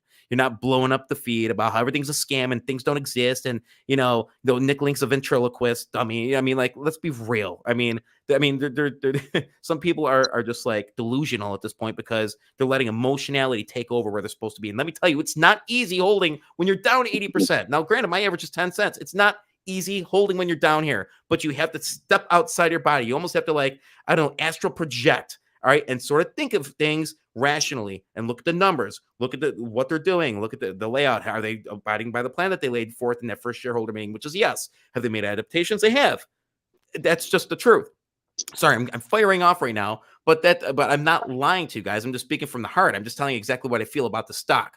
Can you see the ILIS passion coming through? This was the first stock I covered. I just see what these guys are doing. And if you look at the financials, you would see that, they're sitting with $250,000 assets, and people will, that's just Quality International. And guess what? They're working on another acquisition. What's it going to be? Oh, it's only $500 million in assets. I mean, where do you draw the line to irrationality and stupidity versus common sense? I mean, I just have to disassociate with people that act like this. I don't know. As soon as you said, where do you draw the line between rationality and that? All I could think was the big table and the little table at Thanksgiving. Listen, I appreciate your passion because I share it. It is, but like I said, I think that's where if you take some of these other methods, and like I said, even something as simplistic as just taking an old calendar and allocating it specifically for per stock, right? We'll say ILIS. And every time there's some good news or whatever, you just put that good news on the calendar, right? Because I think the problem, and this occurs for me for sure, is that I'm not really great at filing away everything. I'm really good at doing all the DD and reading it, but of course I don't really have a great way of searching it and filing for it in the future. And so it's really easy to mistake things, forget things, or just subscribe to some of the many biases, which is like, recency biases. Well, hey, if it hasn't happened today or recently, then it doesn't really matter. And so you kind of forget that they've been accomplishing a lot of the things that they set out to do, even though the markets are terrible and everybody else is coming up with excuses. And you really have to just kind of temper that. Because if some, it's, what is it that I forget the comedian that says it, but he's like, if you're looking for directions, you don't ask a guy with no teeth, you ask a guy with one leg, because he definitely knows the fastest way to get there. And so that's kind of what you're doing, that you can't give generalized advice, because if you're a day trader trying to buy and make money quickly, I would argue just wait until the price is down double digits at the end of the day, and you'll probably be able to trade it by the next day and make some money, right? Within pretty easily. But for plays like this, to your friends, just amazing persistence, and we did the same thing, is you have to have a lot of faith to watch your money basically, burning up or dissolving, and then putting more money in the pile with it. And that's, I think, a testament to the quality of the management here and the fact that we were both able to meet them. If I do not think I would be anywhere near as confident as I am if I hadn't met all the players. But when you're in a room full of 12 different people, you can kind of tell, if they're kind of good at this or bad at this or whatever. And once you put the notion out of your head that, this is a bad or a scam or a rug pull or whatever, which all of those things have already been proven to not be true, at least from the perspective of probability and likelihood, not to say that they're impossible. And so even people trying to fill in the blanks and say, we'll say like the reverse split, they put out this PR that is basically a legal formality that has to happen because they don't go through all the rigmarole to not uplist that day. The short answer, the gist of it is, if they have to, they don't plan on using the reverse split, but if they have to, the moment that they do, the company instantly is uplisted. There is no ifs, ands, or buts. If there is a reverse split, then there is an uplisted company. So the worst thing that I've been able to find or read online from anybody who's upset because they think they paid too much and they got ripped off with decisions they made themselves is that they don't seem to be able to, kind of understand that the discrepancy, right? And so as we keep moving forward, the people that are able to see through this and say, hey, wow, even if they do a reverse split, which is not ideal, obviously, we don't want that, but even if they do it, then ILIS is still going to own a company that's on a major exchange. For me, what we were talking about with CGRA, anything that's connected to Nick Link, if all of Nick Link's plays are already slated to be uplisted to major exchanges, why would I not want to get involved with all of his other plays too? You know what I mean? Does it guarantee that they're going to go up? Of course it doesn't. But for newer investors, of which I would say the majority are that watch these channels and basically invest in the OTC, that I think it's as important to find somebody with a proven track record as it is with anybody with a good IR deck or that's telling you they're going to solve the world $1 trillion at a time. Yeah, you make total sense. You make total sense. And, and when he was talking about reverse split, he was talking about QIND, one of the full majority-owned subsidiaries of ILIS. And, somebody did ask, what's up with ILIS name change and QB? You know what? I think it's moot at this point. I don't think that is that moonshine or water. This is definitely water. I can't say what this is. No, but I think that when you're talking about the name change and QB, I think it's moot. I think if they have, and he talked about this on my show. All right. If a QB is an option, they're going to go forward with that. But if they have the ability to get ILIS, and if they think outside the box, if they plan and execute outside the box and get ILIS shareholders to a big board, which is, I think, more specifically what they're trying to do. They're trying to get ILIS shareholders onto a big board, not necessarily ILIS at this time. And I listen, I could be completely wrong.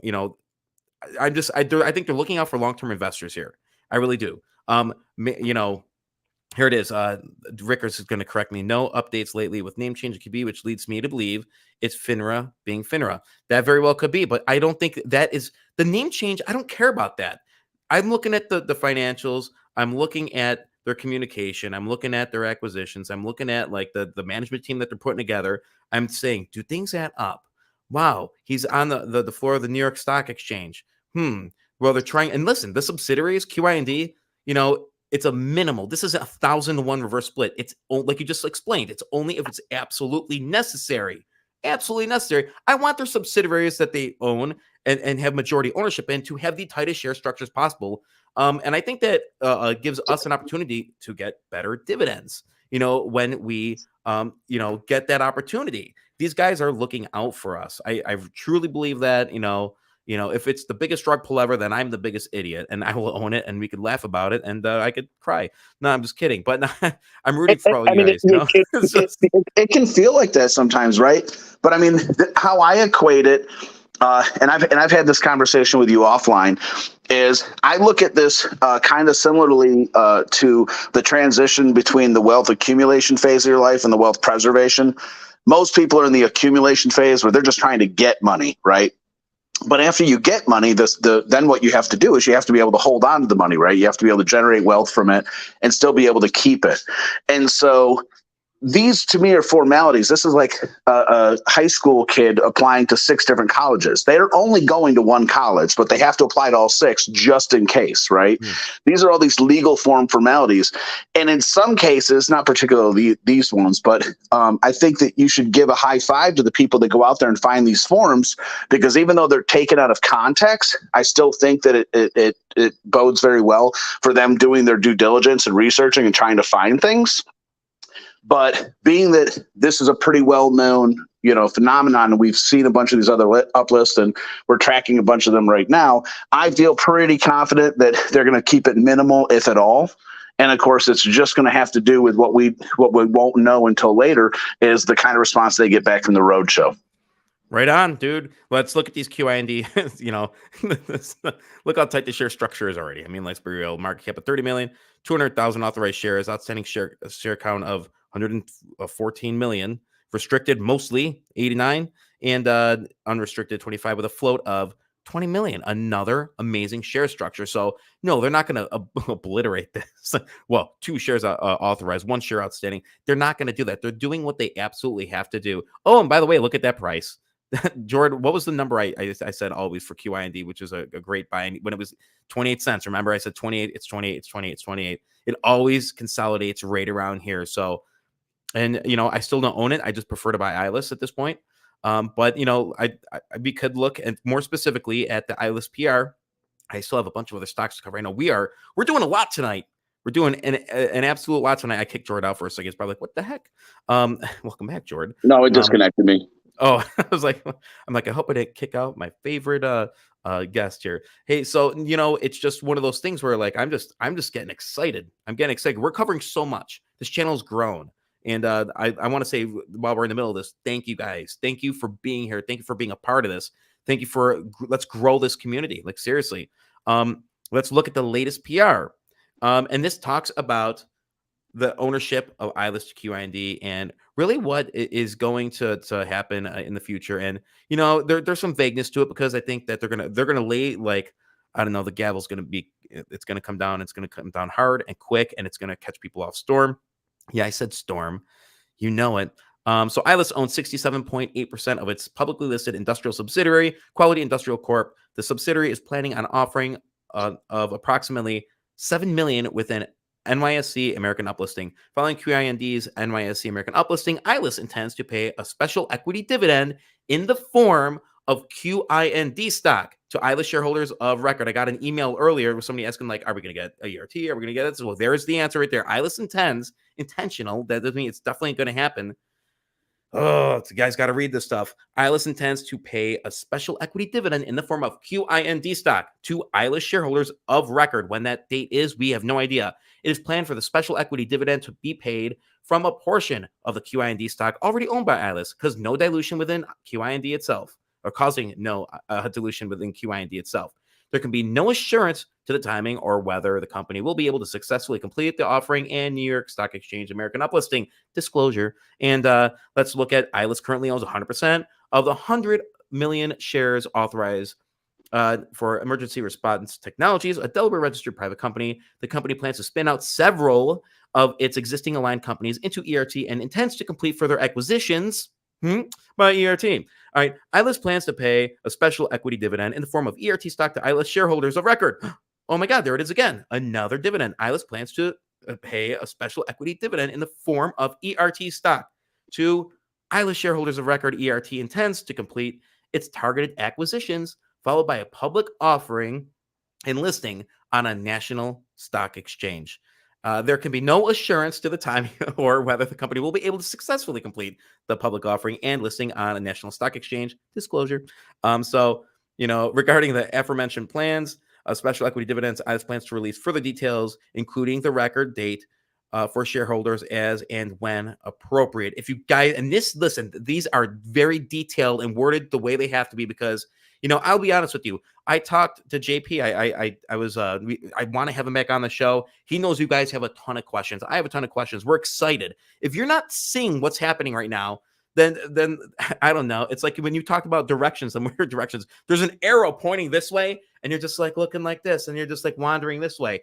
It's all right down out there in front of you. And like for the gentleman that bought at 40 cents and averaged down to 4 cents and has 400,000 shares, dude, he's following that blinking an arrow. You got to go this way, so there's the answer. QIND shares, ERT shares. I think the possibilities are endless. One thing that I think that could happen is this. Hey, we're going to lock up your shares. We're going to double your dividend. Boom. We're going to minimize the share structure for ILIS. Then maybe they do reduce the share structure of ILIS. Oh my God, did I say reverse split? I'm not saying that tomorrow. I'm saying that when they do the lockup, there are certain ways to tidy up the share structure.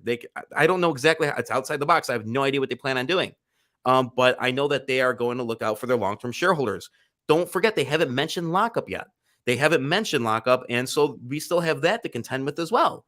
So this is very exciting. But like I said, I was talking to JP, and he said right out, he goes, I'm not going to answer questions about what and when because they don't want to get in trouble. He said right out, he goes, we can't do that. He's doing everything. They are doing everything by the book. They do not want to screw this up. They busted their ass for 2 years. And you know what? Water station, and they're just dumping out your water. That's not what they want to do. And like he said it multiple times, building a foundation on stone and not sand. They're not stupid. They're smart and they're playing their cards right, and they don't want to jeopardize it. And that's that. I believe them 100. I believe them. I believe 100%. They're looking out for the shareholder, looking out for the future business, and they're not building a business to be successful in 2 to 3 years. They're looking at a business to be successful in 10, 20 years. Oh, and that's generational wealth. That's what they're talking about. I'm sorry. Go ahead, Jordan. No, I mean, all you were missing was the birthday cake analogy. But no, listen, it's so difficult because again, and I see it that it can be like maybe construed as like callous or like unfeeling. I said, I have been everywhere that everybody is right now financially, right? Years ago, and I'm currently underwater on a bunch of shares now. That this is what happens in recessions and crashes. But what I've gotten better at, although not completely successful at, is reducing my anxiety and the emotions that I attach to it as I realize that it's neither healthy nor helpful in what I'm actually trying to accomplish. And so to your friend's wonderful story of going down from 40 to 4, I'm not quite there yet, but because I always had faith in the company that when the share price was up, I didn't sell because I knew I was going to be holding for a long time. Not to say that was everyone's plan. Now I'm right on the cusp of getting my average under 10 cents. And when I get my average under 10 cents, that for me is good. I've said, I'm good to go with anything I need to do moving forward. And like I said, that's just based on me and my own preferences, my own needs, and my own understanding of my situation. But I'm jealous, absolutely jealous when I see these people making these great acquisitions down, buying in 2 and 3 and 4 cent averages. And I'm just jealous, but very happy for them. And I can't wait to see what happens for all of us soon here because, we've been on this journey for over 2 years. We've made some new friends, some new, family members. And, these are the tough times. This is when you need your friends and family members to stick with you and to stand by you. And especially when they keep doing everything they're doing to make all of us happier, healthier, wealthier people, that, we want to make sure that we give them that same support. And so I fully expect, this to be a completely different conversation once they do the QIND uplist, because I think a lot of the naysayers, or at least the echoes from the initial naysayers, will just completely die out as it just won't have any purchase based on, them only understanding share price momentum and price action. Right on, man. Roland Dubs, just subscribe. Hey, welcome to the BFC fam, man. Yeah, so I got to talk about a little private investment opportunity that's going to be coming to an opportunity for some of the BFC crew. And I wanted to bring this to the BFC. And there's a reason why. Chuck, always classy with the comments. Oh, man, that's just awesome. Yeah, I love Jord too. Yep. Yeah. Every morning I wake up and tell myself I need more ILIS shares, but that goes the same for all of their subsidiaries. So I did want to talk about something. So I was talking to my cousin. I'm not going to use names or anything, but I am going to talk to this. So he owns a company. All right. And how many of you guys, let me know in the comment section, have had an MRI done? Or, has anybody had an MRI done? And who likes an MRI? So I always thought the MRI was the thing that you go like in the tubes, right? You go in a tube, it's uncomfortable. People hate it, right? I'm a special kind of screwed up. Hey, wait, I'm going to get that on record. All right. See, now you guys know why. No. But so there is an option other than sitting in a tube getting an MRI. And so my cousin owns this company, basically. And yeah, so Roland Dubes says not fun. And so it isn't. I've never had one done. If I did, I wouldn't be really happy about it. But there is basically a sit up and stand up or standalone MRI machine. Now look up ticker FONR. It's a NASDAQ company sitting at 17 cents or $17. I'm sorry, not 17 cents. This company is the supplier of the machines to my cousin's company, which they are the only company in central to Western New York that offers these MRIs. You can basically sit down and watch TV and get your MRI done. It's totally mind-blowing. Nobody knows about this. And so I just wanted to share this company with you guys because we're working in a plan, and there's only so much detail I'm going to share. But if you're interested in investing and being in the ground up of a company that wants to go public, reach out to me, and you can fill out the application. And there's a fee of $1,000. No, I'm just kidding. There's no fee. I'm just screwing with you guys. No, but if you're seriously interested in investing privately, this is one opportunity that I'm going to reach out to the masses and say, like, all right, let's see what kind of true long-term investors we got here. But I did find this very, very interesting. And look up Pinnacle Upright MRI. That's my homework for you guys. Look up Pinnacle. And I'm going to show this real quick just because I don't want to spend too much time on it. But this, I'm telling you, this is absolutely mind-blowing. And, if you guys converse with me regularly, I've talked to people all over the United States in the last week. And I've just discussed this. And I'll be honest with you. I was sitting there with him and I was floored. I was absolutely floored when I realized that you could have an MRI done. Now, I guess there's a lot of these locations. Now, they're basically investing in the location at this point. But I thought this was really cool. Pinnacle Upright MRI. This is his company. And, he did this website himself, actually. He put this together. He's really proud of this. But I gave him a little hell for the pixelated the pictures. So, but look at it. PinnacleOpenMRI.com. Check this out. They have 3 locations. And it's a lucrative business. We want to get this thing out public because I'm telling you right now, if these locations expand, if you give anybody the option to do a sit alone MRI and a sit down MRI, I'm telling you right now, I'm not sitting in a tube. If I could just sit there and watch Oprah win, I don't like Oprah, but Jerry Springer. Oh, we can't watch Jerry Springer anymore. We can watch reruns though. But like seriously, and I'm looking at like I want to yell. No, but it's the truth. Like, this is a cool opportunity. So I will be looking for private investors to invest on this one particularly. I'm not going to speak about it anymore publicly because, it's a private business at this point. And but if you're interested, reach out to me, buffalofiresidechats@gmail.com. And like I said, there's only a $1,000.99 fee. No, I'm just kidding. I don't charge anything because I'm authentic. I'm not screwing around, and I'm honest with every single trade that I make and every investment that I make. One of the things, I'm excited that I got in on a private placement with Triple DX. I think that one thing I want you guys to learn, and I'm going to be honest about this, that there's more to the OTC than just buying at open market value. Find a company that you relate with. Find a company that they have a product that you can fall in love with, or a service that you really stand behind.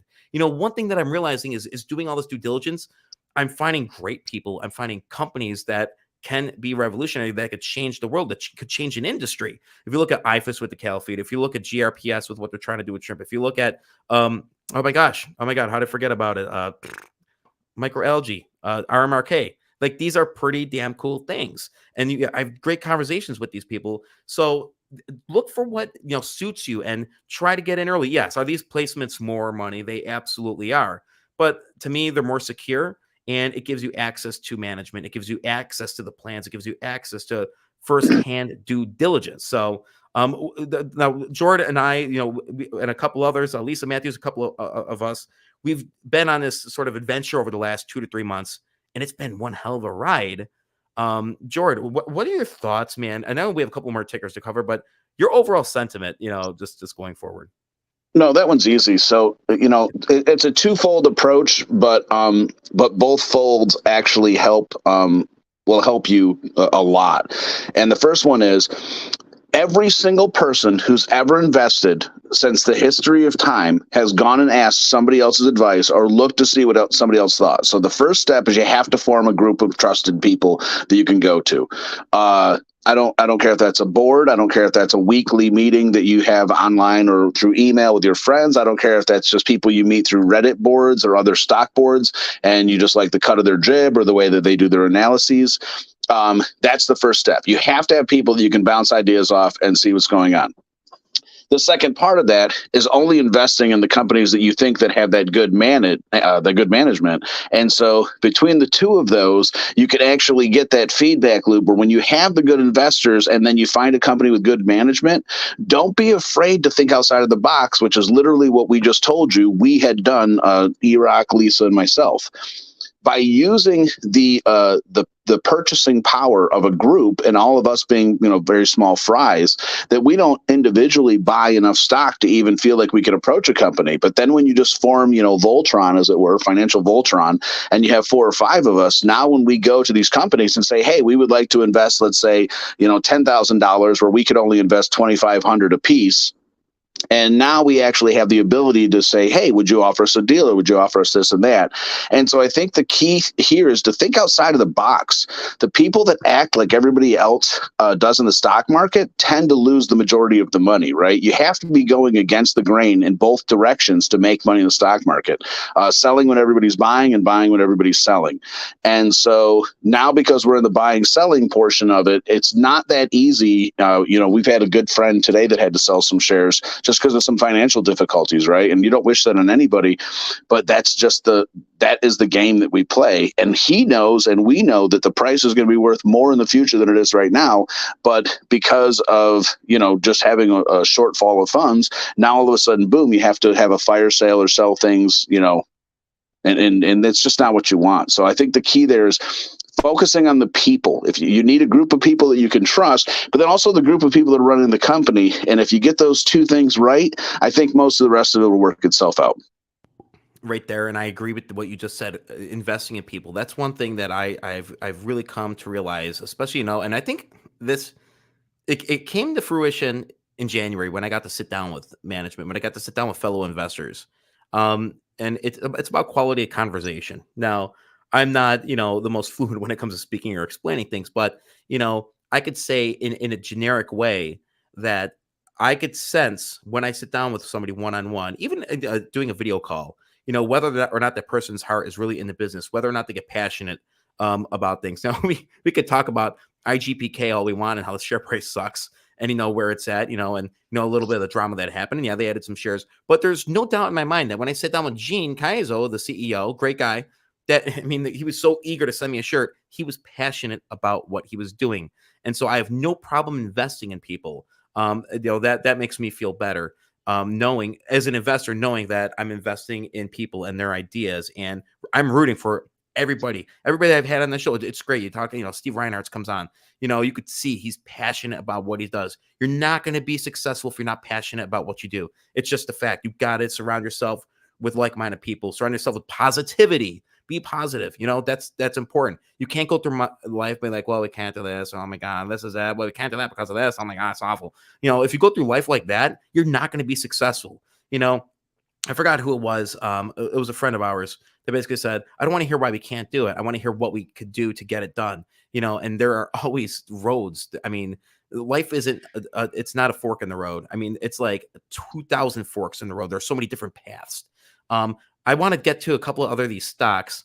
Michael Singleton, just DM me because like I said, I just you DM me and we'll talk. You know what I mean? Like I'm looking forward to building relationships with you guys too, and having a solid group of investors and good people that want to invest in people that want to change the world. Let's talk about this one, and this one will be easy. Hey, look, it's Cyberlux. All right. We know their shares. All right. 7 billion, yada, yada, yada. Okay. What I'm going to say, just wait for it. All right. Let's go to, because that's all I'm going to say. Just wait for it. Let's go to IFIS real quick. I just want to go over their security details. Lots going on with this company, working in the cattle feed industry. I don't want to go too much on those guys. I hope they have the CEO on at some point and, and have a phone call or something with him just to talk. And, most of their shares are locked up right now. They're sitting at 3 cents. I got in at this one at 145. I did skim some profits to just place elsewhere. Nothing substantially. I have the majority of my position I've held. And I actually plan on buying more IFIS. But I'm taking advantage of some more short-term opportunities. And, we're just going to go through there. But I like what this company is doing. I think it's promising, and I want to see them change the world and help solve the cattle feed crisis, because you know what? They want to eradicate cattle. They want to eradicate meat. And I think that this is a viable solution, especially when it comes to the emissions that are surrounded by the cattle industry. I think that they have solutions, and there's a huge ass DD pack. If you actually look at my last video where I cover IFIS, it's like 30 something pages, 20, 30 pages or whatever of due diligence. So guys, literally check out that due diligence, read through it. And I'm going to be covering that one more often as well too. Yeah, man, that was my biggest rundown ever. CYBL was deep. That one took a lot of energy. Just wait for it. So let's go to the next one. I did want to cover this one, and I'm going to do a couple briefs here. I love IFIS. IFIS is great. Just remember, right? Transformative. They're on the cusp. They have some groundbreaking technology. It's better for the cows, cheaper, and helps all the way around. Cost effectiveness and profitability is through the charts because you're using a waste product and it's actually got to get shipped off. So I mean, it's really an amazing opportunity as well. And like I said, none of these things are guarantees ever. But I think they're telling, right? And when you look at a company, you see it. I think they have almost 50% of their shares locked up into preferred. I think the company's also been around for over 10 years. Is that they're right on the cusp of doing something pretty amazing, and they've got their fingers in 100 pies. And these are people that really seem to have some unique ideas on how to change a bunch of different industries. And so again, it's one I would keep an eye on. I also own shares of it. Right on, man. Good. VAPR, 2 cents. All right. 7 million market cap, authorized share count of 500 million, outstanding share count 352. This is a NASDAQ company. No, this is pink. I'm sorry. I'm thinking IVDA. Sorry, my bad. So I want to see what's going on with this. It has a float of 46 million. Let's take a look at their latest PR. And I'm getting better at using the StreamYard program. And once again, shout out to, I know he's enjoying vacation, but shout out to Rob Simos, man. USMC. All right, let's get to their latest PR here. Bloop, bloop, bloop, bloop. All right. Esight Motors Group. All right. Let's talk more. This is the first time I've covered this one. Esight Motors Group, a privately held subsidiary of VAPR Brands International, announced that it has exceeded the target amount of its Reg CF offering as filed with the SEC. Participating investors are subject to approval to ensure eligibility. The offering will remain live for a limited time at the current valuation, allowing the general public to invest directly into Esight Motors LLC. The money invested will go directly for the purpose of financing the manufacturing of its production vehicles and other general business purposes as defined in the filing, the Form C. Now, I talked with about the Form C earlier with Nick Coriano, believe it or not, but I'm not going to get into that. The offering, which went live on June 22nd, 2023, is for its common membership units in Esight Motors LLC, complete with voting rights, and are priced at $2.50 per unit. Any member of the public can now invest as little as $100 directly from the portal. This is pretty damn cool. There is no need for a brokerage or other investment account. Investments can be made using a credit card, check, or bank transfer. If you're able to invest like this, and this is direct investing, guys, this is pretty damn cool. We want to thank our long-term investors as well as those who publicly recently joined. The support we have received from the public further validates the demand and desire for truly unique EV vehicles while ratifying our valuation. The offering will remain open for a period under the current terms to allow others to participate prior to closing. So check that out as invest in, oh my God, in Esight. Invest in Esight. Oh my God. .com check that out. You know, I'm going to look into that because like that's just pretty damn cool. I think it's cool. So this talks more about the valuation and stuff. And let's see, where did I see? Yeah, one of the things I would add there too, Iraq, ahead. and again, and I think this is potentially just helpful to people, but it also has to do with the planning. Is, you know, one of the most important things that you should be doing whenever, one of the most important things you should ever be doing whenever you're planning to buy stocks is as part of that plan, having your taxes figured out, right? What are your tax liabilities going to be? How much you're going to owe, this and that.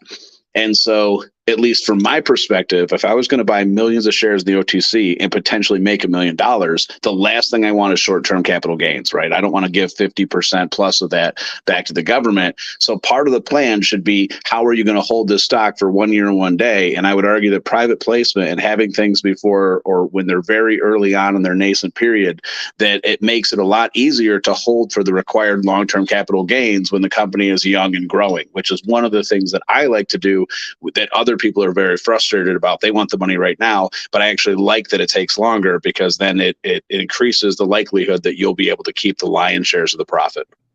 Right on. And Nick Coriano did say SEC Form C, look it up. And, you know, he explained it to me earlier, and I'm not going to try and regurgitate it because, you know, I even told him, I'm like, I only got retained like a fraction of what you said, but the gist of it's pretty damn cool. Check it up if you're interested.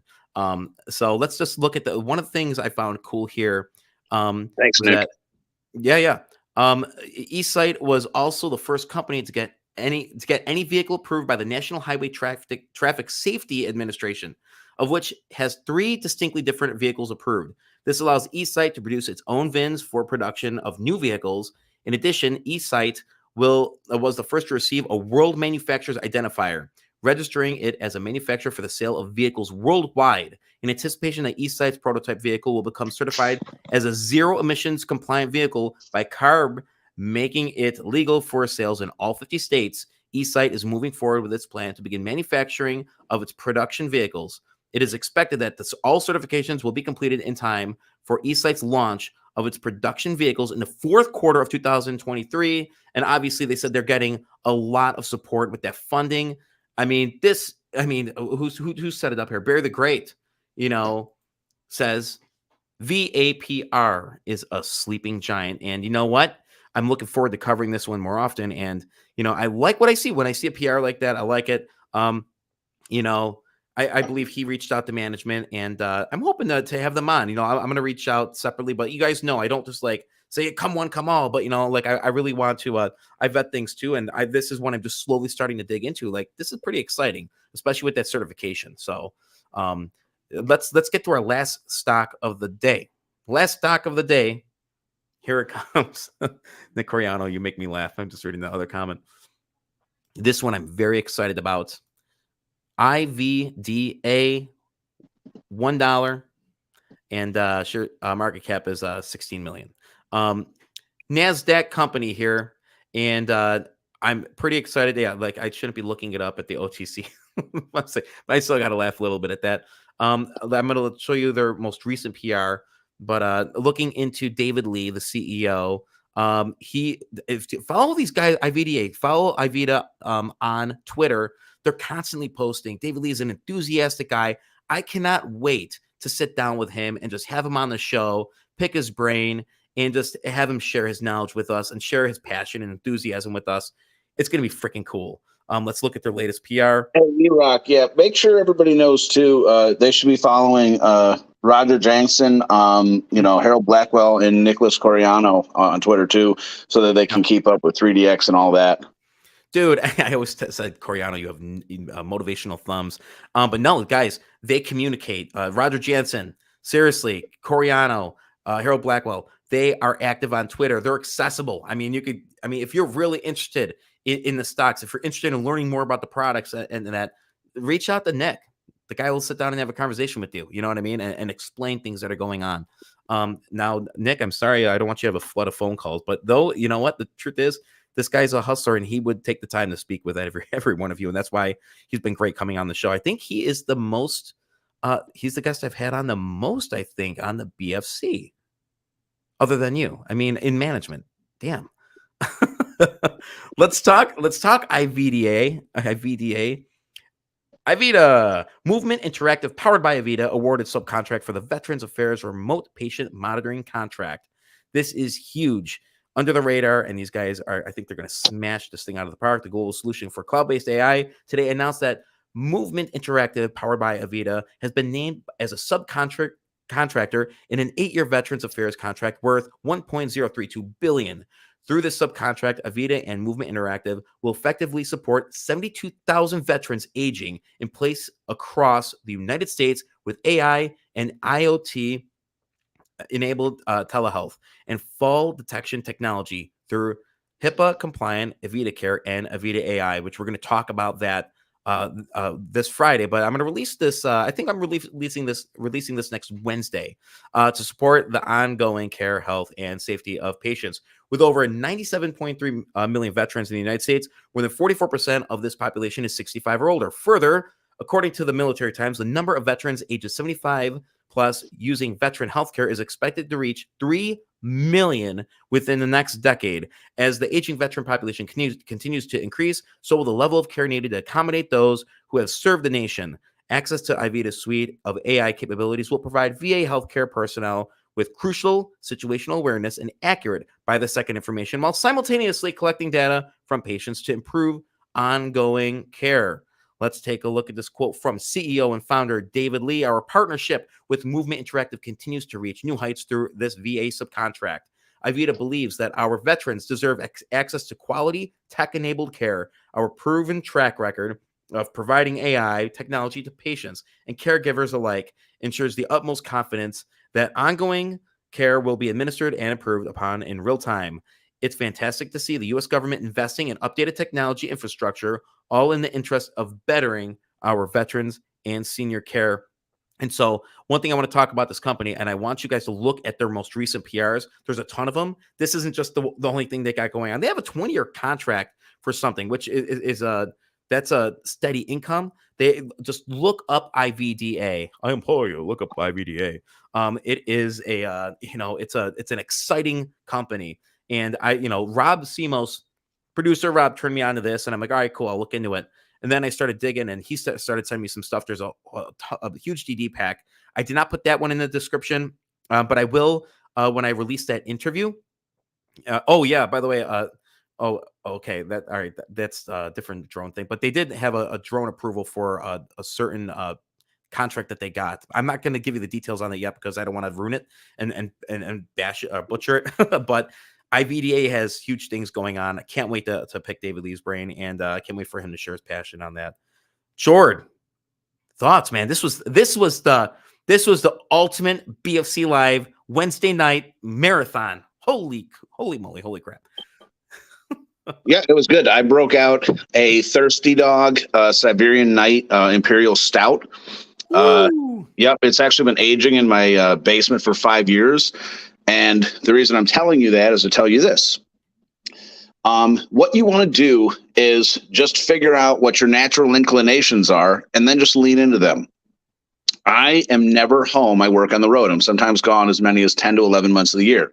So I did something that would have been normally impossible for me to do living at home, which was start a beer and a liquor collection. Because if I lived here, I would drink it all the time.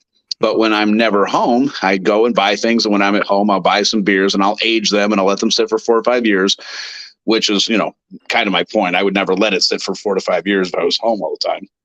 And then you go and try it and you're like, man, this is amazing. More people should do this. Except, you don't want to buy a beer and wait 4 years. If you're a nervous person, don't watch the markets every day. If you absolutely can't lose a certain amount of money, put a stop limit loss. I don't personally use them or believe them in the OTC, but there's a million different strategies. And so what I think that everybody should be taking away from any community is that no one size is going to fit all. Pick and choose what works for you and what works in your situation and with your resources and with your tax liabilities, and then take the best that you can from the channel and kind of apply it to your own situation. Because like I said, what Nick can get away with in Washington State, other companies can't because of tax problems or legal issues or electrical issues in other places. So yeah, just focus on the positive stuff. You know, the companies that you buy down here in these recessions, they're all going to go up. We're just trying to pick the ones that are going to go up the most. I like the way you say that, man.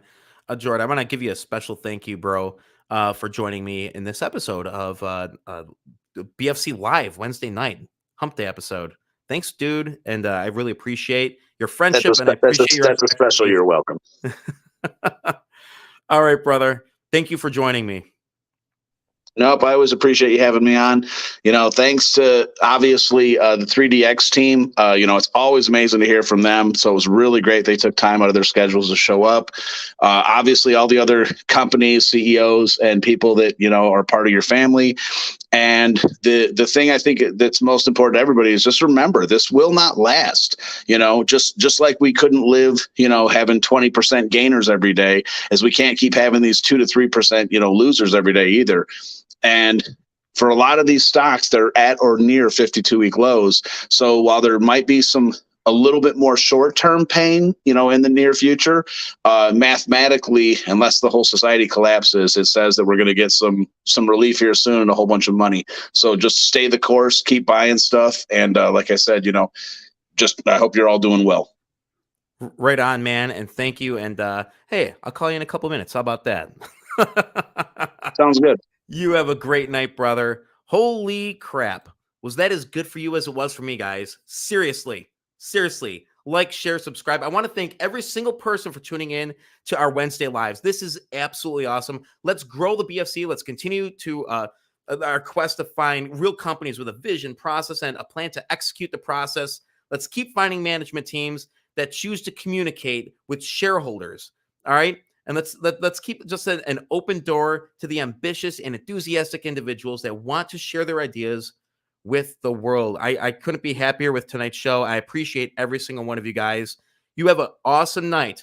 And remember, there's more that binds us than breaks us. You guys have a great night. Peace out.